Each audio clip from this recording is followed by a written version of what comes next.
이역말리 타향살이를 하던 느헤미야의 관심은 하나님의 성전 예루살렘에 있었습니다. 그런데 어느 날 성이 다 불타고 무너지고 또 그렇게 회파되었다고 하는 소식을 듣게 되니까 이 느헤미야의 마음이 얼마나 무너졌는지 모릅니다. 그래서 하나님 앞에 울면서 하나님의 성전이 이렇게 무너지도록 내버려 두셔야 되겠습니까? 그렇게 안타까운 마음을 가지고 하나님의 나라를 위해서 기도하기 시작했잖아요. 그리고 그 기도를 하나님이 들으시고 느헤미야에게 은혜를 베풀어 주셔서 52일이라고 하는 짧은 기간 동안에 예루살렘에 무너진 그 성벽들이 수축될 수 있도록 인도해 주셨다고 하는 것입니다. 그리고 이제 재건식을 하게 됩니다. 그래서 느헤미야는 이스라엘 백성들을 다 모으게 됩니다. 이제 이들에게 다시 한번 신앙으로 말미암아 무언가 이루어질 수 있다고 하는 감격의 순간을 맞이하게 된 것입니다. 그런 상황 속에서 학사 에스라가 하나님의 율법인 말씀을 읽으며 그 말씀을 해석하니 이스라엘 백성들의 마음이 감동이 되는 거예요. 왜 그들이 고난을 당해야 되는지, 하나님의 율법책이 이미 다 기록된 것을 듣게 될 때에 안타까운 마음에 울기도 하고, 이제 예루살렘 성전이 다 재건되었다고 하는 그 기쁜 소식에 또 울기도 하는 아주 놀라운 광경이 펼쳐지고 있는 것입니다. 그런 감격스러운 순간에 느헤미야는 이스라엘 백성들에게 울지 말라고 이야기를 하면서 10절에 보면 어떤 말씀을 하고 있습니까? 여호와로 인하여 기뻐하는 것이 우리의 힘이다. 오늘은 기뻐하는 날이다. 오늘은 거룩한 날이다. 그런 이야기를 했던 것입니다. 이것을 바꾸어서 말하면 오늘날에도 하나님을 기뻐하는 것이 우리의 힘인 줄로 믿습니다. 우리는 늘 하나님을 믿는 기쁨을 가지고 살아야 합니다. 이 세상의 지혜라고 하는 것은 무엇이냐면 하나님을 기뻐하는 것이 힘이다라고 이야기를 하면 이해하지를 못합니다. 기쁨이야 기쁨으로 끝나는 것이 그것이 어떻게 힘이 될 수 있냐고 반문할지도 모르겠습니다. 그런데 여러분, 세상에서 말하는 힘이라고 하는 것은 무엇입니까? 그것은 바로 권력이죠. 그것은 바로 능력이죠. 학식이든 지위든 그런 것들을 우리가 가지고 있어야 우리는 힘이 있다고 이야기를 하는 거예요. 근데 하나님을 예배하며 기뻐하는 것이 우리의 힘이라고 말하면 그런 의미에서 세상 사람들은 우리를 이해하지 못한다고 하는 것입니다. 그렇다면 하나님을 기뻐한다는 말의 진정한 뜻은 무엇일까? 이것은 말로 설명할 수 없는 것입니다. 경험해 보아야 하는 것입니다. 신앙생활을 통해 경험을 해보면 정말 하나님으로 인해 기뻐하는 것이 우리의 힘이라고 하는 사실을 확인할 수 있고, 저는 지금 이 시간 말씀을 전하는 지금 이 순간에도 하나님을 기뻐하는 것이 진정 힘이 되고 있습니다. 여러분은 인간관계를 맺으면서 누구로 인해 기뻐해 본 적이 있을 것입니다. 특히 아이를 출산하고 갓난아기를 볼 때 얼마나 기쁜지를 몰라요. 그 아기를 바라보면서 이 아이는 내 아이니까 웃어야지라고 생각하면서 웃는 사람은 없잖아요. 그 아이를 보는 순간 우리는 의식하지 못하지만 표정이 밝아지는 것입니다. 그래서 저희 어머니도 이제 제가 태어났을 때 이제 아빠를 좀 이렇게 저희 아버지를 좀 말씀하시면서 제가 태어난 것을 보고 아들 낳았다고 할머니한테 그렇게 막 달려가서 기뻐하셨다고 이야기를 하더라고요. 제가 이래봬도 그런 기쁨의 자녀로 태어났습니다. 네, 누군가에겐 참 기쁨의 소식이었죠. 그래서 웃으려고 해서 웃는 것이 아니라, 기뻐하려고 기뻐하는 것이 아니라 그 아기를 보는 순간 저절로 기뻐하게 되는 거잖아요. 힘이 나게 되는 것이죠. 어제는 제가 결혼식을 참석을 했는데요, 예식이 끝나고 이제 신랑 신부가 행진을 하지 않습니까? 어제 그 결혼식에 같이 참석하신 분들은 아시겠지만 그때 그 신랑이 신부의 손을 꼭 잡고 그 행진을 하는 내내 나는 복 받았다, 나는 복 받았다, 나는 복 받았다, 복창을 하더라고요. 어쩜 그렇게 힘이 막 이 가슴 깊은 곳에서부터 우러나오는 그 외침을 가지고 나는 복을 받았다고 하는 거예요. 얼마나 기쁨이 넘치는지, 얼마나 힘이 넘치는지 모르겠습니다. 마찬가지로 오늘 말씀을 묵상해 보면요, 그 말의 뜻이 쉽게 이해가 됩니다. 왜 하나님을 기뻐하는 것이 힘이 될까요? 마치 막 출산한 갓난아기를 보는 것처럼, 막 결혼한 신혼부부가 서로를 바라보면서 기뻐하면서 힘을 얻는 것처럼, 또 하나님과 깊은 사랑의 관계에 빠지게 되면 우리는 기뻐하게 되고 그 기쁨을 통해서 힘을 얻게 되는 줄로 믿습니다. 그런 의미에서 여러분, 신앙생활이라고 하는 것이 무엇일까요? 그것은 바로 지식이나 이론이 아닙니다. 무엇이 옳고 그른지 따지는 것도 아닙니다. 우리가 영위해야 하는 신앙생활의 본질은 하나님을 진정으로 사랑하는 것을 통해서 그 기쁨을 맛보는 것입니다. 그러므로 하나님과의 깊은 사랑의 관계로 들어가는 것입니다. 그렇게 되면 이 세상에서 오는 여러 가지 시련과 고통과 환난과 근심, 그 모든 걱정과 염려들이 일순간에 사라지는 것을 경험하게 되는 것입니다. 이것이 바로 주님을 믿는 믿음으로부터 오는 힘이라고 하는 것입니다. 그리고 이때 이와 같은 사랑 교제를 이룰 수 있도록 만들어주는 것이 바로 하나님의 말씀이라고 하는 거예요. 오늘 본문은 바로 그 말씀의 역사, 또 사랑의 교제, 그 안에서 이루어지는 감격과 능력의 역사를 보여준다고 하는 것입니다.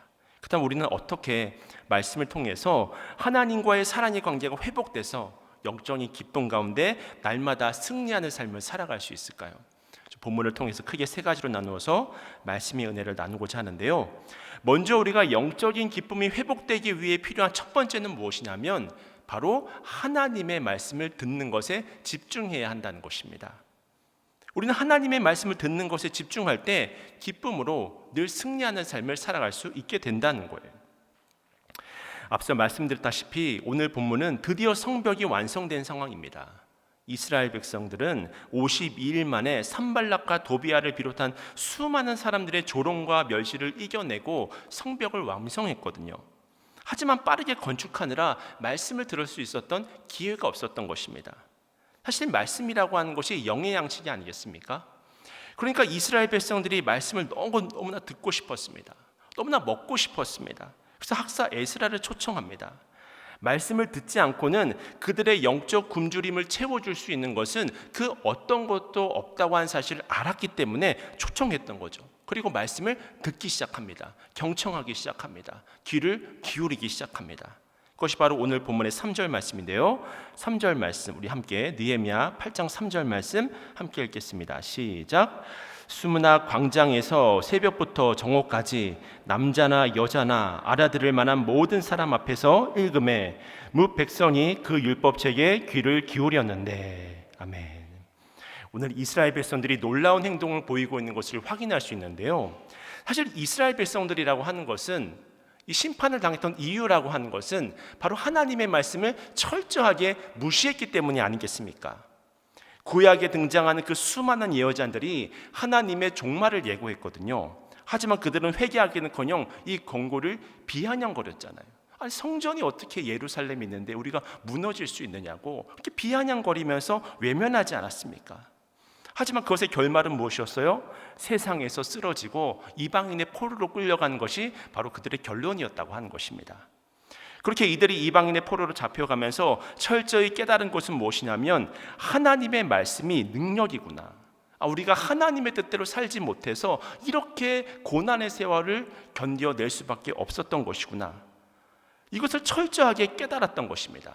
그리고 그렇게 이들이 수문학 광장에 모여 있는 거예요. 이것은 마치 이 월드컵이 되면 서울의 여의도 광장이나 서울시청 앞에 모이는 것처럼 많은 사람들이 모였습니다. 춘천에서도 월드컵이 되면 시청 앞에 사람들이 모이잖아요. 그 열기와 또 그 뜨거움이 좋기 때문에 누가 억지로 모이라고 한 것이 아니라 자발적으로 그 자리에 모여드는 것이 아니겠습니까? 마찬가지로 이 사람들이 수문학 광장에 자진해서 모였습니다. 마치 이 저녁 예배의 자리를 지키고 있는 여러분들처럼 하나님의 말씀을 들어야지 산다는 생각으로 이 자리에 모여 있는 거예요. 이때 사람들이 얼마나 말씀 듣기를 사모했으면 오늘 성경 본문 말씀에 그 3절을 보니까 새벽부터 정오까지 서서 말씀을 들었다고 하는 거예요. 그리고 5절을 또 보시면요, 어떤 말씀이 있냐면요, 에스라가 모든 백성 위에 서서 그들 목전에 책을 펴니 책을 펼 때에 모든 백성이 일어서니라 라고 하는 말씀이 있습니다. 무슨 말이냐면 하나님의 말씀이 선포될 때에 모든 백성들이 일어나서 하나님의 말씀을 들었다고 하는 것입니다. 사실 이스라엘 백성들은 하나님의 말씀을 그냥 받을 수가 없었습니다. 박수도 앉아서 치는 박수하고 일어나서 치는 기립박수라고 하는 것은 차원이 다른 것이 아니겠습니까? 기립박수는 자신이 할 수 있는 최고의 존경을 표현하는 것이잖아요. 마찬가지로 이스라엘 백성들은 하나님의 말씀을 그냥 그대로 앉아있는 상태에서 들을 수가 없었습니다. 그래서 말씀을 듣기 위해서 일어나는 것입니다. 그리고는 어떻게 반응을 하냐면 오늘 본문 말씀 8장 6절을 보시면요, 에스라가 위대하신 하나님 여호와를 송축하며 모든 백성이 손을 들고 아멘 아멘 하고 응답하고 몸을 굽혀 얼굴을 땅에 대고 여호와께 경배하니라. 아멘. 제가 어제 이 말씀을 준비하면서 이 부분을 읽는데 너무나 큰 감동이 되더라고요. 이들이 얼마나 말씀에 굶주렸던지 하나님의 말씀이 들릴 때마다 그 한마디 한마디가 떨어질 때마다 아멘, 아멘을 외치는 거예요. 얼마나 간절했으면. 예전에 말씀이 없어서 망했던 경험이 있지 않습니까? 그러니까 말씀 한 구절 한 구절이 너무나 달콤한 거예요. 꿀처럼 단 거예요. 그러니까 아멘, 아멘 그러는 것입니다. 말씀을 사랑하시길 바랍니다. 아멘. 말씀대로 순종하시길 바랍니다. 아멘. 계속해서 아멘을 했던 것이죠. 이 말씀이 정말 나의 생명이기 때문에 아멘이라고 하는 것입니다. 할렐루야. 하나님의 말씀이 아멘이 되십니까? 그 하나님의 말씀을 6시간 동안 서서 말씀을 들었다고 하는 것입니다. 6시간 동안 계속해서 서서 그 말씀을 아멘 아멘 하면서 들었다고 하는 거예요. 힘들지 않았을 거예요. 기쁨에 넘쳤을 것입니다. 아니 오히려 아멘 아멘 하면서 하나님의 말씀을 들었을 때마다 오히려 더 힘이 넘쳐났을 것입니다. 왜냐하면 말씀의 가치를 알았기 때문입니다. 그런 의미에서 우리가 삶에서 만나는 여러 가지 문제의 원인이란 것은 무엇이냐면 말씀이신 하나님을 만나지 못했기 때문에 영적으로 굶주린 것입니다. 말씀이신 하나님을 온전하게 만나지 못했기 때문에 세상에서 승리하지 못하고 넘어지는 것입니다. 끊임없이 낭망의 마음이 밀려오고 좌절의 마음이 밀려오는 것, 영적으로 하나님을 뜨겁게 만나지 못했기 때문입니다. 제가 하나님을 만나기 전 삶의 모습이 그랬거든요. 지금 생각해보면 도저히 하나님 없이 그 삶을 어떻게 버텨냈는지 상상조차 되지 않습니다. 그렇습니다. 우리에게 필요한 것은 세상의 즐거움이 아닙니다. 우리에게 필요한 것은 세상의 지식도 아닙니다. 지금 우리에게 필요한 것은 오직 하나님의 말씀인 줄로 믿습니다. 이것을 기억하며 오늘 본문의 이스라엘 백성들과 같이 간절한 마음으로 하나님의 말씀에 귀를 기울이는 것, 그것이 바로 영적인 기쁨을 회복할 수 있는 첫 번째 비결이 되는 방법이 되었고요. 그럼 두 번째로 우리가 어떻게 영적인 기쁨이 회복되어 늘 승리하는 삶을 살아갈 수 있을까? 그 두 번째는 바로 함께 저를 따라하겠습니다. 하나님의 말씀을 깨달아야 합니다. 그렇습니다. 주의를 잘 집중해서 말씀을 듣는 것에서 끝나는 것이 아니라 깨닫는 과정까지 나아가야 한다고 하는 거예요. 여러분, 영적인 무장이라고 하는 것은 대단히 중요합니다. 왜냐하면 세상은 그렇게 편안한 상대가 아니기 때문입니다. 여러분, 이 예배실을 여러분들이 나가는 순간 마귀 사탄은 여러분의 마음을 무너뜨리기 위해서 마치 우는 사자와 같이 삼킬자를 찾는다고 그렇게 성경은 이야기를 하고 있지 않습니까? 그래서 우리는 맞서 싸워야 하는 거예요. 이때 우리의 무기가 무엇이냐면 바로 말씀의 검입니다. 그런데 우리의 문제가 무엇이냐면 그 말씀의 검이라고 하는 것이 너무나 무디다고 하는 것이죠. 그러니까 필요한 때에 힘을 나타내지 못하는 것입니다. 이것을 오늘 본문 말씀에 빗대어 표현을 하면 말씀을 집중해서 들었음에도 불구하고 깨닫는 과정까지로 나아가지 못했다고 하는 거예요. 그런 의미에서 우리가 말씀을 듣는 것도 중요하지만 깨닫는 과정까지 나아가는 것이 중요한 것입니다. 그래서 오늘 본문의 8절 말씀인데요. 우리 8절은 함께 읽도록 하겠습니다. 시작. 하나님의 율법책을 낭독하고 그 뜻을 해석하여 백성에게 그 낭독한 것을 다 깨닫게 하니 아멘. 8절 후반부를 보니까 어떻게 나와 있냐면 율법책을 낭독하고 그 낭독한 것을 깨닫게 하니 라고 나와 있습니다. 여러분, 이것이 의미하는 것이 무엇일까요? 말씀이라고 하는 것은 내가 스스로 노력해서 깨닫는 것이 아닙니다. 성령께서 깨닫게 하시는 것입니다. 이것은 단순히 성경 지식을 많이 알고 있다고 되는 것이 아니라고 하는 사실입니다. 우리가 20세기 최고의 주성 중 한 명을 꼽으라면 아마도 영국의 버틀란트 러셀을 들 수 있을 텐데요. 그는 총명한 머리로 성경을 굉장히 많이 알고 있었던 사람이었습니다. 그리고 마침내 그가 성경을 목사님들보다 더 많이 알고 있다고 그런 생각이 들게 되자 그 성경 지식을 가지고 수많은 목사님들과 토론을 했고 그 많은 사람들을 골탕 먹이기 시작했습니다. 그래서 성경에 대해서 토론했던 나이 많은 목사님들은 그의 성경 지식 앞에서 깨지기 일쑤였고, 그럼 러셀은 그때마다 아니 그것도 모르면서 어떻게 설교를 하시냐고 그렇게 핀잔을 주었었다고 하는 거예요. 결국 러셀이 그 해박한 성경 지식을 가지고 쓴 책이 나는 왜 기독교인이 아닌가라고 하는 책이었는데요. 그는 이 책에서 이렇게 이야기를 하고 있습니다. 제가 그 부분을 좀 그대로 읽어드리면요. 생각컨대 종교는 인간의 두려움에 기반을 두고 있습니다. 종교는 부분적으로 잘 모르는 것에 대한 무서움이고, 다른 한편으로는 나의 공경과 분쟁이 있어 내 편을 들어줄 든든한 존재를 바라는 소망입니다. 좋은 세계는 지식, 온정, 용기가 필요하지 과거에 대한 애석한 동경이나 아주 오래전 무지한 사람들에 대한 자유로운 지성의 구속을 필요로 하는 것은 아닙니다. 이런 이야기를 했거든요. 좀 어려운 이야기였지만 한 가지는 확실합니다. 그것이 바로 무엇이냐면 그 똑똑한 버틀런드 러셀도 말씀에 대해서는 많이 알았긴 했지만 말씀을 깨닫는 과정까지는 나아가지 못했다고 하는 것입니다. 이처럼 러셀은 성경을 많이 알았던 까닭에 도리어 믿음 앞에서 교만해졌던 거예요. 그런 의미에서 우리가 내가 못한 신앙인 것을 자랑해서는 안 됩니다. 우리의 직분을 자랑해서도 안 됩니다. 나의 기도 시간을 자랑해서도 안 됩니다. 하나님을 향한 초점이 맞춰져 있지 않는 그 중심이 흐트러진 기도는 하면 할수록 나의 욕심만 커지는 거예요. 그것을 생각한다면 날마다 우리가 구해야 될 것은 하나님의 은혜라고 하는 것입니다. 그렇다면 항상 간구하세요. 성령님께 도움을 구하세요. 그냥 깨달아지지 않습니다. 성경에 나온 그대로 내 눈을 열어서 주의 법에 기이한 것을 보게 해달라고 간구하셔야 합니다. 그래서 지금 이 시간 똑같은 말씀이 선포된다고 하더라도 누구는 다 아는 말씀, 또 누구는 지식 하나 쌓았네, 누구는 그 말씀이 깨달아져서 눈물이 나오고 감격이 되어지는 것, 무엇의 차이겠습니까? 믿음의 차이, 또 하나님께 의지하는 간구함의 차이, 고백하는의 그 차이가 있다고 하는 것입니다. 그렇기 때문에 그렇게 간절히 하나님께 간구하시면 그 깨닫는 역사가 여러분의 삶 가운데 임할 줄로 믿습니다. 근데 여기서 중요한 것이 무엇이냐면 이 하나님의 말씀이 그런 의미에서 전적으로 하나님의 은혜라고 하는 것이죠. 그래서 시편 119편 18절을 보시면요, 이렇게 기록되어져 있는데요. 내 눈을 열어서 주의 율법에서 놀라운 것을 보게 하소서. 이 시편의 기자가 어떻게 표현을 하고 있냐면 내가 보겠다라고 이야기를 하는 것이 아니라 보게 하소서라고 이야기를 합니다. 또 그 다음에 시편 119편 125절을 보시면 나는 주의 종이오니 나를 깨닫게 하사 주의 증거들을 알게 하소서라고 이야기를 합니다. 여기서도 분명히 깨닫는다라고 이야기를 하지 않고 깨닫게 하사라고 말씀하고 있다고 하는 거예요. 그래서 중요한 것이 무엇입니까? 하나님께서 분명한 깨달음을 주실 때까지 계속해서 믿음의 간구를 하면서 말씀을 묵상해야 합니다. 끝까지 기다려야 하는 것입니다. 하나님의 은혜를 간구해야 하는 것입니다. 그러면 하나님께서 지혜를 주시는 거예요. 말씀을 조명해 주십니다. 그날 꼭 필요한 말씀을 허락해 주십니다. 그 상황에 꼭 필요한 은혜를 하나님께서 공급해 주시는 거예요. 그래서 우리가 단순히 세상적인 지식을 얻는 것이 아닙니다. 하나님의 영이 부어짐으로 깨닫게 되는 것입니다.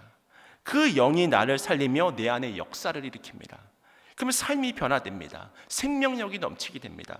기쁨이 넘치고 감사가 넘치고 어떤 상황 가운데 있다고 할지라도 소망을 바라보게 되는 줄로 믿습니다. 그래서 저도 매일 큐티를 하거나 말씀을 준비하거나 또 말씀을 들을 때 하나님의 은혜를 간구하는 거예요. 제가 성경 지식 자랑하려고 이 자리에서 말씀 전하는 것이 아니지 않습니까? 이 부족한 종이 하나님의 말씀을 전하니 날마다 낮은 마음으로 하나님의 은혜를 구할 수밖에 없는 것입니다. 그럼 하나님의 능력이 나타나서 하나님께서 이 시간에 각 사람에게 필요한 꼭 합당한 은혜를 허락해 주실 줄로 믿습니다. 그 은혜가 오늘 이 밤에 여러분의 심령에 충만하게 임해야 된다고 하는 거예요. 그렇다면 이렇게 우리가 하나님의 말씀에 귀를 기울이고 하나님의 말씀을 깨닫게 되면 우리 안에 어떤 역사가 일어나게 될까요? 결국 우리가 본문을 통해 깨닫게 되는 마지막 세 번째는 말씀을 통해서 우리의 심령이 변화가 되고 말씀을 통해서 우리가 기쁨을 회복하고 말씀을 통해서 힘을 얻게 되는 줄로 믿습니다. 이것이 바로 오늘 말씀의 증거라고 하는 거예요.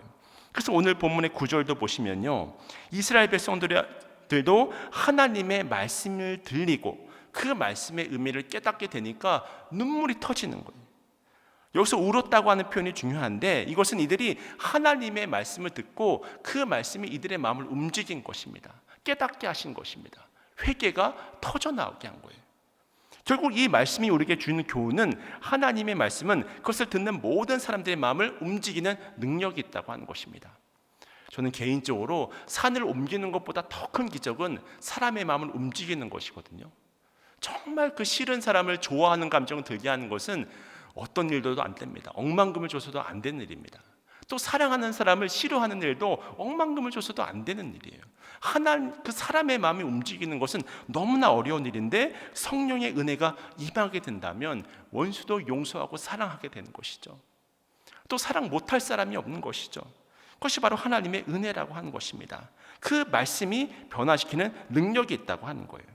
그래서 예레미야 선지자가 예레미야서 23장 29절에서 하나님의 말씀은 불과 같고 바위를 쳐서 부스러뜨리는 방망이와 같다도 말을 했습니다.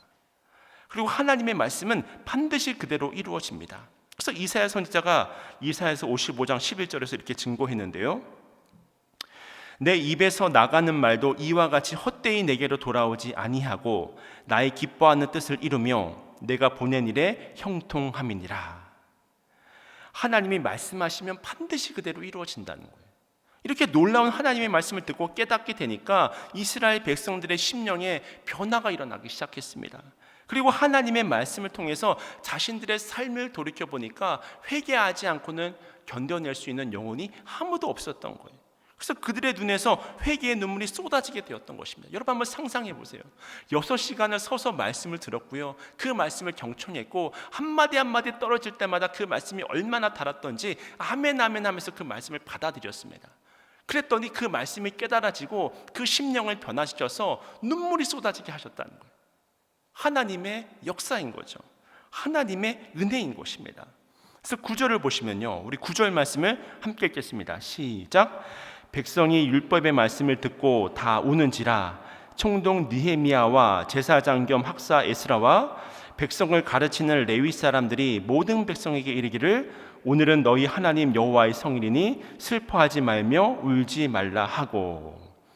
하나님의 진리 앞에 서고 보니까, 말씀의 거울 앞에 자신을 비추어 보니까 자신의 그 모든 죄된 모습들이 드러나는 거예요.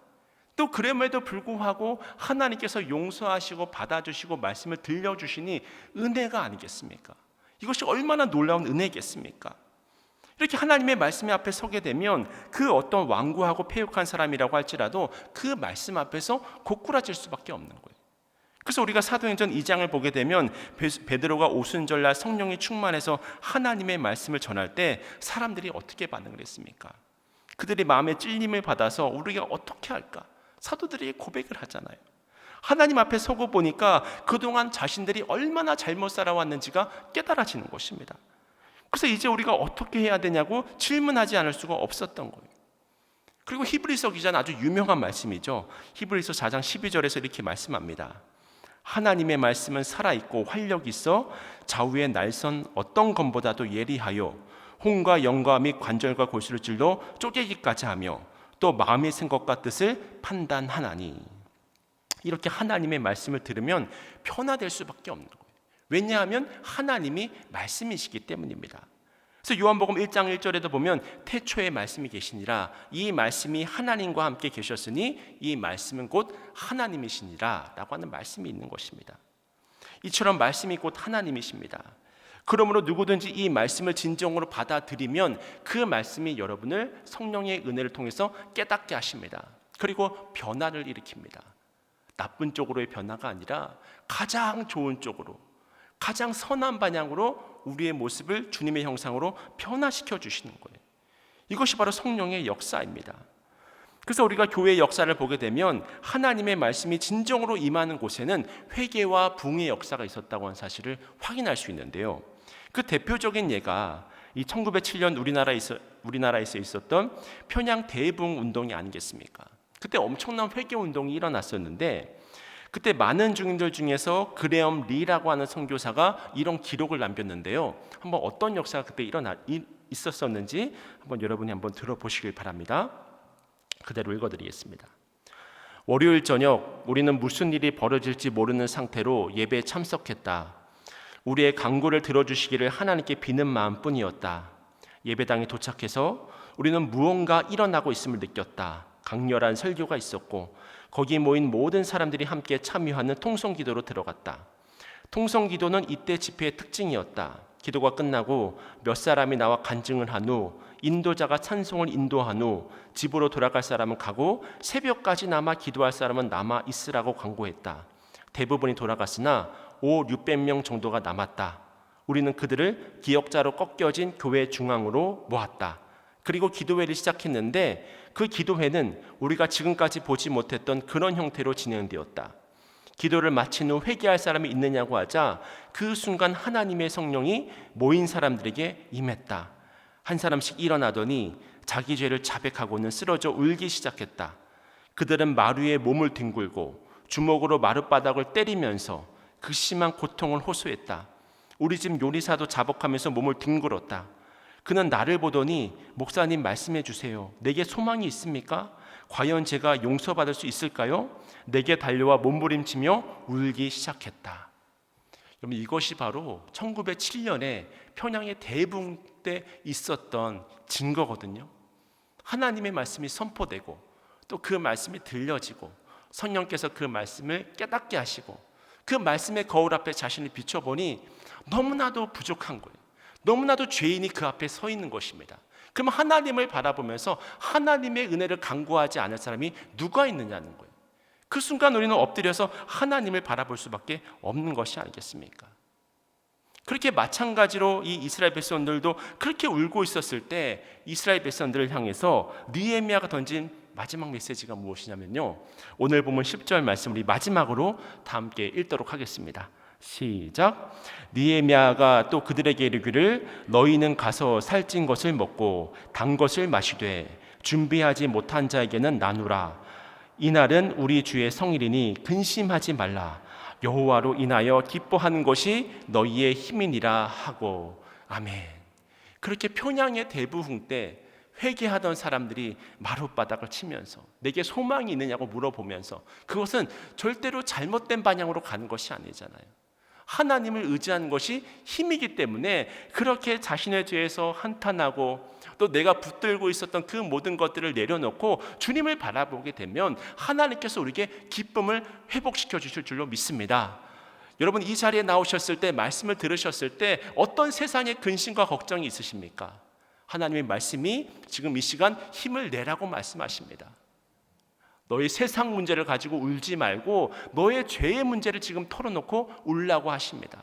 너의 영혼의 문제를 놓고 또 너의 믿음을 놓고 그렇게 간절하게 안타까워하면서 부르짖으며 기도할 때 하나님께서 은혜를 공급해 주시겠다고 말씀하고 계시는 거예요.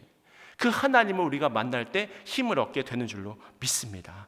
우리에게 알지 못하는 기쁨이 넘쳐나고요, 감사합니다라는 고백이 넘쳐나게 되고 주님 안에서 소망을 얻는 이 밤이 될 줄로 믿습니다. 바라기는 이 자리에서 예배드리시는 모든 성도님들이 하나님의 말씀을 통해서 힘을 얻고 또 이 한 주를 기쁨으로 승리하는 삶을 살아가실 수 있는 여러분 모두가 되시기를 주님의 이름으로 축원을 드립니다.